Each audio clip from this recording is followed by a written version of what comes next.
Are you looking to get into a self-directed retirement fund? Then you should check out eQRP, a truly self-directed retirement plan.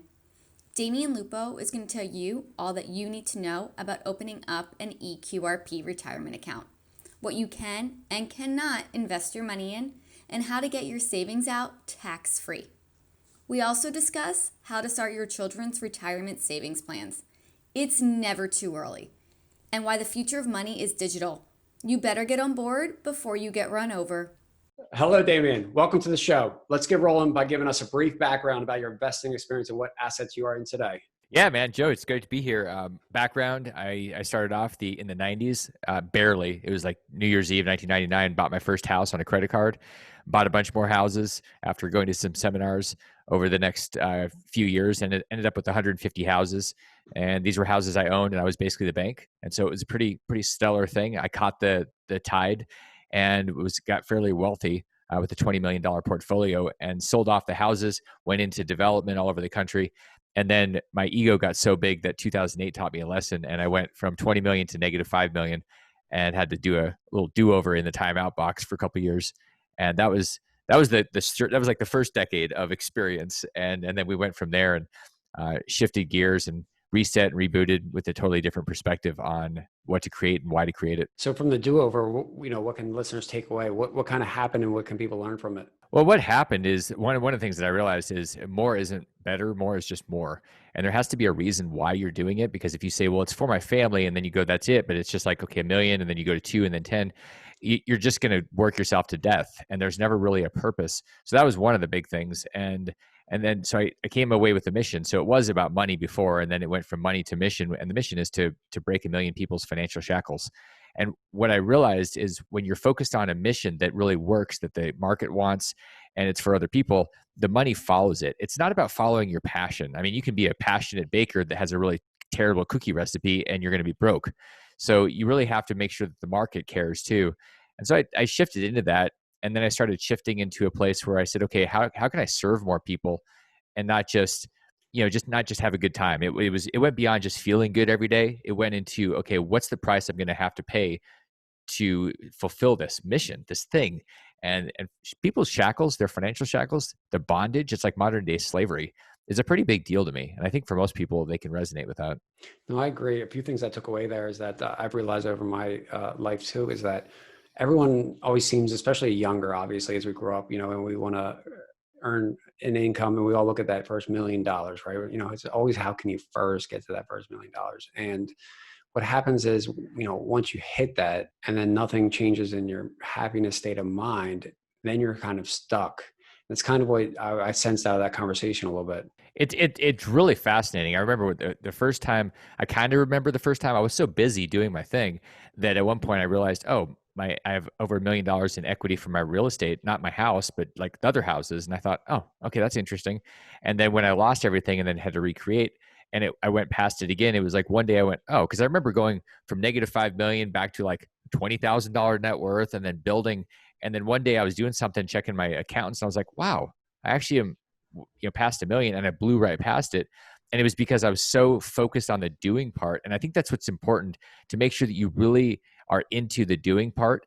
And it's not just about going to that million, because you're right. You get to it and you're like, oh, now what? Like if that's your focus, it's like the goal versus falling in love with the drivers. If it's just the goal, you get there and then you go, okay, the Super Bowl, I won it. Now what do I do? Like it's kind of a letdown, because it expires. Yeah. And I see so many more people have success now, focusing more on impact. And I don't know if that's just at the age that we're getting to, is just kind of a natural evolution in the life cycle, but kind of comment on, what your goals are there. I think that's a huge part of it. And there's part of it is these human needs. And I remember hearing these from Tony Robbins. I wrote about it in one of my books, The Basic Human Needs. One of them is significance. And it's to prove that we're valuable, maybe to ourselves, but usually to other people. And so in the beginning, I was trying to prove that I wasn't an idiot because I dropped out of school and then I got kicked out of school. And so at some point I went past that, but I had to spend years trying to prove to people that I wasn't a moron. And now I do things for me. Like back then, I remember getting a Ferrari. And it was part of that was to showcase that I was successful. And now I'm like, I don't need to showcase anything. If I got a Ferrari, it'd probably be in the garage most of the time, and I would admire it just for me. So I was serving the ego before, and now I'm serving a deeper purpose, which is contribution. And so there is a shift, and it might be the age. I think one of the problems is when you're in your 20s, you don't have a clue who you are, and you really need time going through stuff to really understand that. And I mean going through it, like getting muddy and bloody. That's how you work to get to the place where you're bald. Like, that's where the wisdom is, man. It's gray and bald. And you get there because you've gone through a lot of stuff in many cases. Yeah, I agree. And I drive a pickup truck, and just driving a pickup truck, I get speeding tickets. And so over the years, I've had, my numerous tickets, and have had, some fast cars. I had motorcycles and all that. And so now, as I see people with Lamborghinis and Ferraris, I'm like, dude, how can you possibly drive that?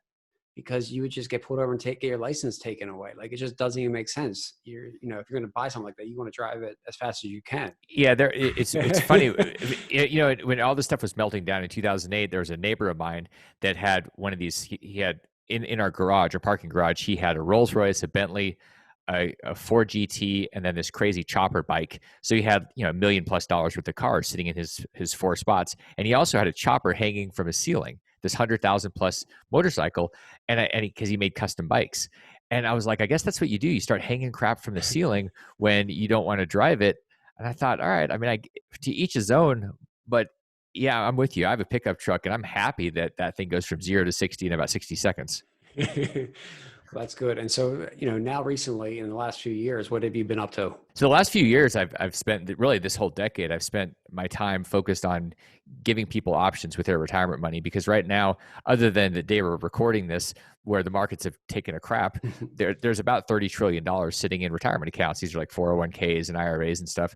And most people have that money in somebody else's hands, and they don't have a clue what they can do with it. They generally just hope that the stock market's going to work out. And so I've spent the last decade educating people and giving them choices and options and mentoring them so that they have the ability to actually design their life versus having this default crappy casino life, which is called Wall Street. No, that's good. And so what part of the journey, for the education aspect, what do you do to teach people? Well, one, I teach them that there are other options other than handing your money over and just smoking a bunch of hopium. Like that's what most people do. So they go, oh, there's another option. I'm like, yeah, you don't have to do a 401k with the S&P 500. You can actually have something called an eQRP that allows you to have control. You can invest in real estate and gold and silver and crypto and like all these things. And first off, they're like, wait a second, I've never heard of this. What is this? This is too weird. And so part of it is just opening people's eyes to the different options. And then once they go, okay, this is interesting, and then they realize it's legal, then they go, now I'm really mad. And so we help them not only understand it, get set up, and then really start giving them kind of a team around the compliance and options to invest. So it's really becoming part of a tribe that people are doing, because right now most people are isolated, and you see this, everybody's divisive and we're all split up and splintered, and we're doing the opposite. We're bringing people together so that they can work together and become free together. So can you go into details? What is a eQRP? Yeah, it's an enhanced qualified retirement plan. It's a self-directed type of plan that allows you to invest in things. And a lot of us have heard, a lot of people that are listening or watching have heard of self-directed IRAs or even solo 401ks or these different things. This is more of a dynamic retirement account that allows you to invest in almost anything you want, whether you're by yourself, whether you have employees, whether you hire employees. It's very dynamic. So it really allows you to do whatever you want to, regardless of your situation. And so people go, well, okay, so they're not even sure what they would do. They're like, well, so that means I could invest in tax liens or rental property or a syndication with other people, like in an apartment. Or wait, I could do gold, like physical gold, and which you can take physical gold and silver, take it and hold it, which you can't do with an IRA. And even things like the crypto space, which I'm a huge fan of, and I know you are too, where, hey, our money system is changing.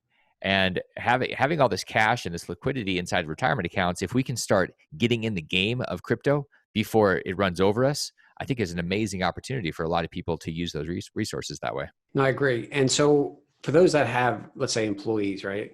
And, what does that look like with this plan? So when you have employees and you have a retirement account, one of the things you have to do is include your employees. And so you have your employees, and it's similar to other, say, 401ks that people have set up in the past. The difference here is that your employees aren't just stuck investing in mutual funds. They have the mutual fund option, and they can also do other things. So everybody gets to do more controlling of their assets. And so what tends to happen is cultures of businesses tend to be it's more of a self-responsible culture. It's about people that are saying, I want to be engaged in my future, not just, well, I guess I'll pick mutual fund A. So you tend to have people that are a lot more appreciative of the opportunity to be a part of it versus they are like, oh, well, it's one of my benefits. And so everybody has control and gets to choose what they want to invest in, not just which mutual fund, but really what they want to do in general. So everybody under that plan, including the owners and the employees, can kind of self-direct their own account? 100%. And here's one of the funny things. There's a lot of places, whether it's Schwab or Fidelity or whatever, that say, oh, it's a self-directed 401k, and I go, it's not self-directed. And they go, yeah, and it's free. And I'm like, okay, first off, it's not self-directed because you can't just direct it into a private equity or something else. And two, it's free because you're stuck being self-directed in the Wall Street casino. Like, it's really interesting how people look at these things and they're confused and they're kind of manipulated by the system, but big surprise, it's the system. It's the financial system. It's there to rape and pillage you. It's not there to support and make you rich. So, and kind of for the listeners, when we say self-directed, can you kind of define what that is and what the difference is typically under another plan? Yeah, so self-directed means that you actually get to make choices. And so it's interesting because a typical 401k, they give you choices like mutual fund A, international, bonds, cash. Like there's your self-directed. But they don't call it self-directed. They just call it a 401k. Self-directed typically runs into IRAs, where people think of self-directed, they think of IRAs. And there you get more choices, but you're limited still. Like, for example, you can't put that much money into it. You can only put like $6,000 a year. So self-directing $6,000 isn't going to make you rich, it's just going to make you old and frustrated. So you got that part. You can't buy physical gold and silver and hold it yourself. You're limited in terms of control on things, and it's very slow. So if you want true self-direction where you have a checkbook, that's what an eQRP is, where you have a checkbook. You want to do something, you go buy a deal, you can make the deal, you can cut the check today in the next 5 minutes. You want to buy some gold, you can place a call, wire the funds. Like you have a lot of control. You want to buy some crypto, boom, it's bought and sold. Like it's in your wallet. So like it's really fast. Self-direction means you get to control it. It's about true control. It's not like fake control. And I'm sure when you have full control, there has to be some kind of prohibited transactions or some things that you're not allowed to do. Can you kind of go into some details there? Yeah, the biggest ones, you can't do anything that benefits you today. So where people get into trouble, kind of a good case study is people will say, okay, I'm a real estate agent, so I want to buy a rental property with my retirement account. You can't do that if you're the agent and you're getting a commission. So there's a current benefit. You can't buy something you're going to get a benefit from, like a vacation property. You can't, although you could buy a vacation property that you were going to distribute to yourself when you were 60. So that's one way to get your retirement home. You just buy it now, rent it out, and then you go move into it when you're 60. And what a lot of people are doing is they say, okay, well, ultimately I want to do things like real estate, crypto, and physical gold and silver. Those are the most common things. Every once in a while, somebody says, I want to flip a car. And I'm like, first off, why would you want to do that? That's just a dumb idea. Now, not trying to offend you if you flip cars, but give me a break. Unless you're doing stuff at the Barrett-Jackson where you're making $100,000 for a car.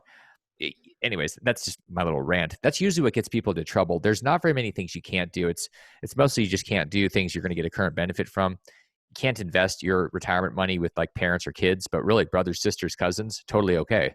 So it's wide open. It's really not as limited as people think, but they're trained to believe that they shouldn't do anything or they should hand their money over and that it's very complicated. It's really not. So what are the allowed annual contribution limits, or how can someone determine how much they can contribute every year to this plan? So it ranges. The minimum is $57,000 per person. So if there's a couple, like, you've got a family, kids and everything. So technically, like you could have over $200,000 that you put into it. It's $57,000 per person. You can hire your kids. You can actually, what's really fun too, is you can hire your kids, pay them up to $12,200. They can put that into a Roth eQRP. You get a tax deduction. They get to put that money in. It grows tax-free. It's never been taxed, never will be taxed. So I mean, you just think about the possibilities there. 50, 100, 200,000 per year. You can really build up a massive pile and maybe get to like Mitt Romney's retirement account has over $100 million in it. So, I mean, that's a good goal, I guess. Yeah. Our goal is to beat them out, right? Yeah. We need nine figures in the retirement accounts, right? Exactly. And so in that, the annual contribution limits, right? Does that person need to have a certain amount of earned income or any type of income in that year to be able to do that contribution? Yeah, so the income, the contribution is based on earned income. It's Okay. so if you've got passive income from real estate, none of that's going to count. If it's got to either be Schedule C or if it's your own company. So like if you're a 1099 employee and you get Schedule C income, that'd be money that's eligible, as well as W-2 income if it's your company. Those are the two sources. It's got to be, if you boil it down, it's income you get that's subject to Social Security. And so if it's subject to Social Security and it's not for another company like that you work for, then it's going to be eligible to put in. And now when can people actually use the funds or the profits that they accrue in the account? Well, it kind of depends. I mean, it could be as early as today. So what's interesting is there are ways to convert money to Roth, to pull it out as basis. Typically, for the person that's not educated, and quite honestly, the people that don't have the right teams, like this is all we do. We specialize in this one thing. And so we know exactly, we're the experts. I wrote the book on it, the eQRP book. And most people go, oh, it's 59 and a half. That's when I can take the money. I can show you how to get all your money out next year and do it tax-free at any age, at 38, 39, 40, whatever. So there's lots of ways to do it. And this is where the teams come into play, because investing in business is a team sport. It's not meant to be an individual sport. People get into trouble because they try to Google themselves into wisdom, and that is a surefire path to destruction. That's a separate topic, but it will be interesting how all the information across all the internet will somehow be aggregated into some kind of better educational platform, right? I mean, that's the problem right now. People go on to Google and you got 20 different opinions and you don't even know which way to go. So therefore, that's why sometimes it's better to go directly to a coach or a company or whatever that could listen to one person's guidance that has success around it, right? I see this a lot with all sorts of things. And unfortunately, there's a lot of people with opinions, and they're kind of like, you know what, they all stink. The problem is everybody becomes a similar authority because they're posted, they're on a blog or they're an opinion. And so it's really confusing because you don't know which blog is more relevant. And then people go, well, this person says this and they're cheaper. And so people have the Walmart factor. And I go, yeah, so you're going to get what you get at Walmart. What do you think you're going to get? It's going to break. It's not right. So it's really about going to authorities, and quite frankly, you get what you pay for. It's like, if you're going to be your own attorney, good luck when you get sued. It's going to cost you 100 times more to go hire the attorney afterwards versus getting the right people on your team in the beginning. Get the right lawyers, accountants, attorneys, bookkeepers, mentors, not somebody that took a coaching class last weekend that is you're now your coach. Like, really, truly, it's about the choices you make up front, the foundational 15%. That's what matters the most. It's not just, oh, I read a lot. I don't care what you read. You're probably on a merry-go-round living the same day over and over. It's freaking Groundhog Day in your life too. So if like one, if I want to get started and I'm going to plan myself, I have to have earned income for the year, right? So that's number one. And then two, I call you guys up and kind of, what does that process look like? What happens? Well, there's a couple things. One, if you have old IRAs, 401ks, even if you have a current retirement account where you're working, that can be rolled over because of the CARES Act. So you don't necessarily have to have income yet. You just have to have some way that you're going to get it at some point with the intention, some business, whether it's self-employment or your own business, that is going to produce income, or likely to. Doesn't have to, but usually what people do is they call and they say, I've got to roll some money over. And we say, great. So we set up a plan. Within a day, they have their plan. The bank account gets set up the following day, and they either make new contributions or they roll over or they do both. And usually within a week or two, all the money is sitting there and they start investing. And so what happens if I start investing and I contribute this year, I contribute the following year, and then maybe there's a year, 2, 5 years where I have no earned income? Does the plan become null and void, or does it continue on? What are the... Not at all. It's interesting because a lot of people think that if they don't have income, then they don't have a business. And I go, I've launched over 50 businesses. I think I'm getting close to 60. And a lot of those businesses didn't have income. They all had the possibility and intention of income, and therefore they're legitimate businesses. What you can't do is have a company that you file that's just a shell that has no intention or no business purpose. That's where people get into trouble. But if you don't have income, it doesn't matter. The plan isn't null and void. It's just, is there a business that has the potential for income? Another interesting case study, a number of our clients have moved to Puerto Rico. So they had their plan and then they wanted to get access to their money. So what they did is they moved to Puerto Rico, then they convert to Roth. They move their money from traditional to Roth, and that creates an active income event. Well, if they're in Puerto Rico, there's some tax advantages because of what you know about with Act 20 and 22. So they're able to convert their money to Roth and not pay any taxes on the conversion because they moved to Puerto Rico. So Puerto Rico is an interesting way to get your money to tax-free status. Once it's Roth, you can pull it all out tax-free at any age. So really powerful. That's why I said it's 59 and a half. It depends on what you're doing. If you move in, if you go from Panama City to Puerto Rico, you move that, from one ocean side to the next, and all of a sudden you can take taxes out of the equation completely, even in your retirement account. And so if you have this plan set up and you have earned income, just to clarify, let's say I get to age 50 and I'm done working. I decide I'm done working, but now I still have to wait to 59 and a half. Does that plan allow to stay open, or does it have to be converted by law? No, you have all sorts of flexibility. So Okay.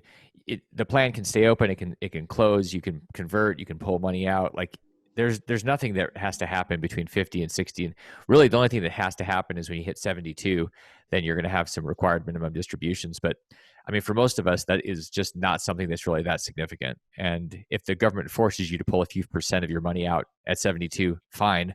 But the bigger question is when you're 38, 40, 50, what are your options then? Because that's where most people are sitting there thinking, what do I do? So a lot of listeners probably invest in real estate in some capacity, whether as an LP or a GP.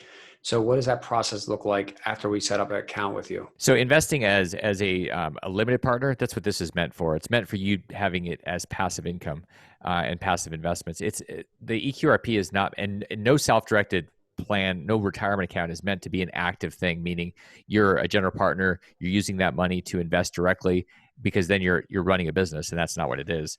But when you're a limited partner, you're an LP in a syndication, working with other people and investing your money, it's perfect. And it's actually much better. So here's one of the interesting things, another great case study. A lot of people will invest and they'll say, well, I want to invest personally because I get all the tax benefits. And if I use my retirement account, I lose the depreciation and stuff.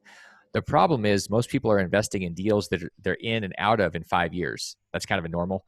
And if you do that, at the end of the 5 years, yes, you're getting depreciation for the first year or two, everything's happy. But in 5 years, you have a ginormous tax bill. And so people go, oh, yeah, but I'll do something else. I'm like, maybe you will, but you're not going to 1031 it, not with a bunch of other people. And so you're stuck paying a whole bunch of taxes. If you had instead invested retirement account money into that limited partnership or that syndication, there is no tax event because your money's still inside your retirement account.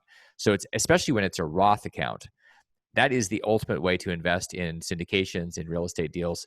It's much better for short-term deals than going in personally as an individual. And just to clarify Roth, because we mentioned it a few times, what is Roth? So Roth is an after-tax account, meaning your money, either you pay taxes and put it into the retirement account, and the eQRP has both a traditional, which is pre-tax, and it has Roth, which is post-tax.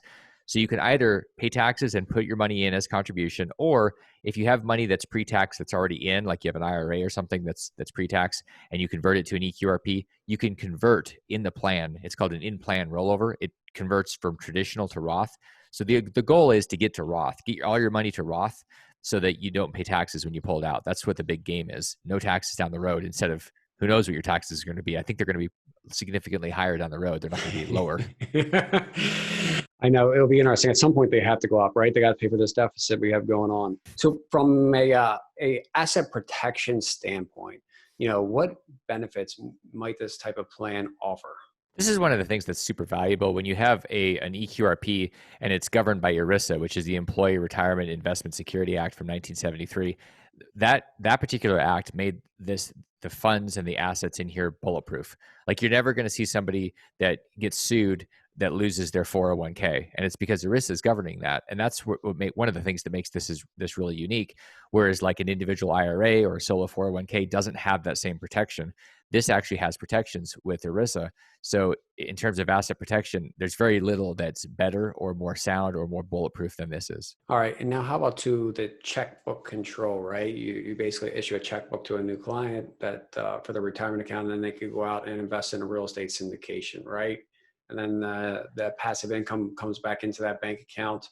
From a record keeping standpoint, what are the requirements, or what do you guys offer? So in terms of record keeping, really, it's as simple as you keeping a QuickBooks folder. There's not a whole lot going on. This is not some complicated crypto stock dividend splitting, like that kind of stuff. You should have some third party. We don't do record keeping because on purpose, this is meant to be you in control of your stuff. I always recommend people have a bookkeeper do it, but they're still driving it. It's not handing your money over to somebody and saying, okay, keep track of this for me.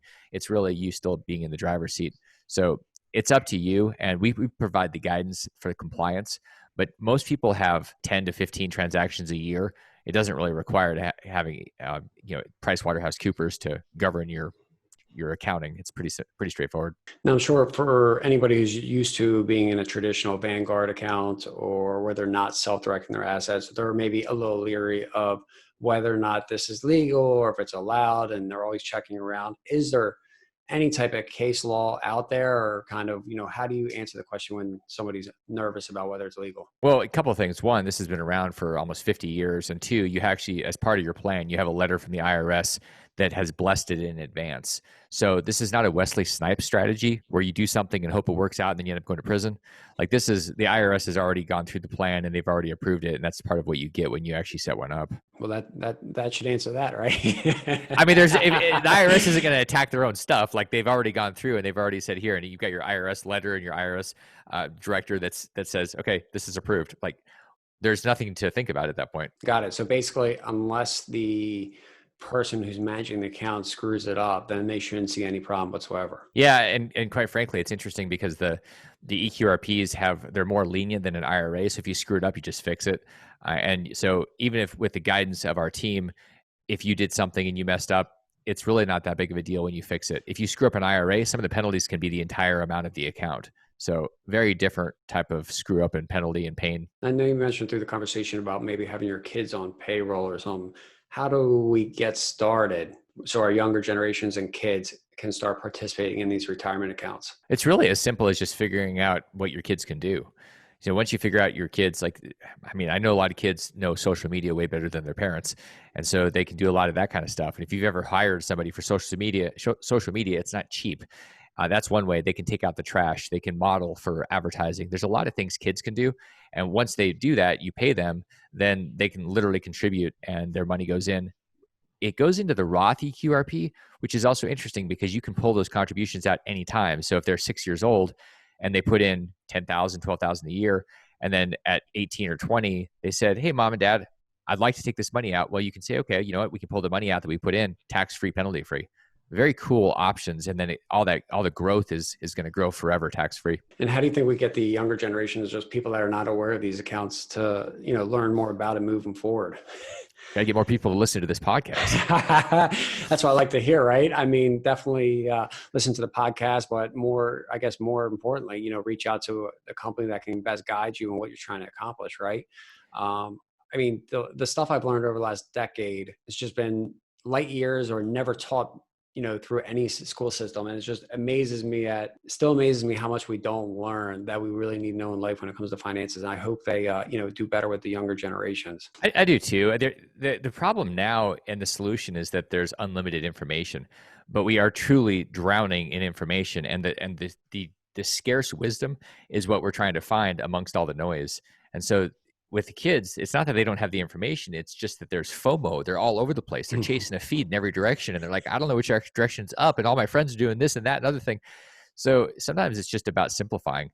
And when you do that, I think we're gonna boomerang. We're actually gonna go more simplified. It's like, even now with this whole COVID thing, it's fascinating watching how many people, like even me, are going into a place where we're starting to farm more and we're thinking about our food, and we're simplifying a lot of stuff and cutting out all of the super fast vibrating nonsense that really doesn't matter. And as we're talking about investments into real estate, crypto, or stocks, I mean, that and technology, kind of give us your opinion on just where the future of money and where that's going. So there's no doubt that the future of money is going to be digital, that we are shifting into a crypto state globally. Every major government, every major central bank is all working on centralized control. So my thinking is that there's going to be a war between freedom and centralized control. It's going to be Bitcoin versus Fedcoin. It's going to be that kind of stuff. And I mean, that's what we see happening. And the other thing too, there's a reason that so many places, China and Russia specifically, have been accumulating unbelievable amounts of physical gold. My belief is that we're going to see China take their gold reserves and partially back a cryptocurrency, a crypto yuan. And so they're going to say, hey, we want to compete with the dollar, and we actually have backing. It's not just a printing press. That is going to be based on blockchain. And so when all this is happening, people are going to watch gold do really well, and they're going to watch crypto. And we don't know what the crypto is going to look like, other than if you're not in the game, you're going to get run over by it. That's very interesting. And what, from a technology standpoint, and talking about crypto, what are you seeing as a great investment, or what are people using their retirement account to invest in that area? So probably a majority of the people that I know of that share this stuff with us, they're going and they're investing in Bitcoin because it's kind of the gold standard. It's got the most adoption. The other stuff with Ethereum and smart contracts and all the stuff with DeFi that's happening, there's unbelievable opportunity, and it's hard to keep up with it unless you spend a lot of time, as you know. So I don't know that most people are that deep into it to even know where to go. So I always tell people the first thing to do is just get some Bitcoin, because at least you know that it's been around the longest and it'll lead you into other things. But where this goes, I think, like you said earlier, everything is heading in that direction, and so to not be a part of it, I think you're going to get run over. Real estate is a great example. So many things are very slow and stodgy and manual, and the more things go to smart contracts and the more they get streamlined with this technology, the more people like real estate agents are going to get totally destroyed. They're not going to know what hit them because they're trying to hold on to a system that worked really well. They made a lot of money, and then overnight you're going to have the Redfins and these different platforms that people are going to say, wait, I can get everything basically the same, but I'm not going to be paying 5 or 6%. I think that a lot of agents are just holding on to something. It's like they're holding on to their horse and buggy. Right now, they're getting their last hurrah in the market for the next couple of years, maybe why these interest rates are compressed. But once that's all done and the party's over, then party's over. I mean, like right now, what's happening? It's most people are buying stuff sight unseen. They're using virtual technology. Well, okay, so what's the agent's purpose? I mean, you're getting AI now. Google has this, and the AI where you call and you think you're talking to a human being, but it's actually AI. It's Watson based and all this stuff. So what's the purpose of the agent? Well, they're going to help you navigate. Most people, AI can do almost everything. And virtually, I think it's going to get to the point where the agent that had the fat commissions, there's a lot of good people, but that industry is going to change and get ahead of it or get crushed by it. And for those that are looking to set up their own account and self-direct, and are maybe just getting started in investing, or they're kind of looking around how they could take control of their money and where to go, what kind of advice would you give to those people in kind of their search of where to go? Well, the first thing I would do is tell them to get a copy of the book and the report I wrote, and that you want to get the information from the source. It's always fascinating to me. You see this I'm seeing this personally. I see this with a lot of companies out there. Something works and everybody tries to rip off and duplicate. They call it R&D, but they basically just borrow it. I see a lot of people that are trying to use funny names and say, well, we have the same kind of stuff. And I'm like, that's not the same thing. So the only ones that have the eQRP and the QRP are us. There are other ripoff artists that are out there, and you can find them on the internet that try to do these things. And so really go to the source. I mean, I wrote the book on this stuff. And so why would you want to go and say, oh, somebody's got an opinion because they read the IRS code for 5 minutes and now they've got something I should read? I think it's useless. So the first place to start is just get the education from the source and then go from there, because then you're going to have a rational basis for making a decision on what you want to do. How about just replacing their capital in different assets? How can people source, or make a determination of what's best to invest in? I find that sometimes a problem. It's very easy to kind of say, set up your account and all that. And then people are like, wow, I got this money, but do I go, I may not know anybody that does syndication, or I don't know what stocks are going to go up. And now they're in this spot where they don't know because they've never been taught. So that's the key. They haven't been taught. They haven't been through something. Usually what I'll tell people is find somebody that's doing what you want to do and piggyback on them and go and just buy some of their time. People will say, well, I want to get invested. And I go, good, invest in you first. And what does that mean? Well, go find somebody that's already doing it, model them, mimic them, just give them a massage and stick around, hang out with them so you learn. And leverage on their money and their mistakes, so you're not going out there. I mean, one mistake can easily cost $50,000, $100,000 in real estate. You screw something up. How do I know that? Because I've done it dozens of times. It's really a hack. And the problem is most people are trying to speed everything up because they're impatient, and then they end up paying for that with the mistakes instead of saying, okay, well, a good friend of mine went out and he basically found a guy that was doing real estate while this kid was in college. He went to the guy and said, can I buy you coffee? And the guy said, no, but you can come meet me at a property. The kid showed up and he started creating value. He didn't ask the guy what he could do. He just started doing it.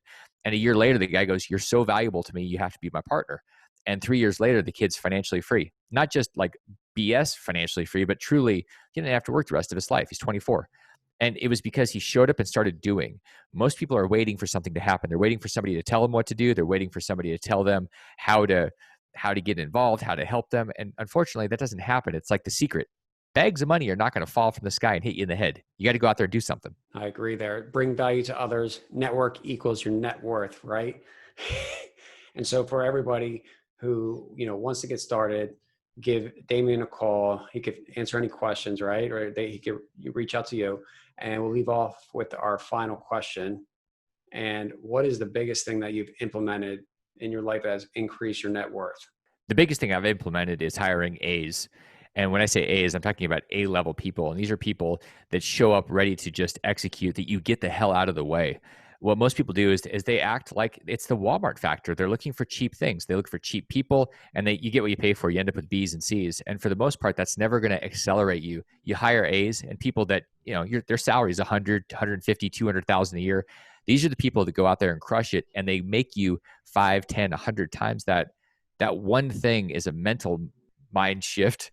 I mean, it really is a shift more than anything when you realize that people, rock stars, create wealth. They don't cost you anything.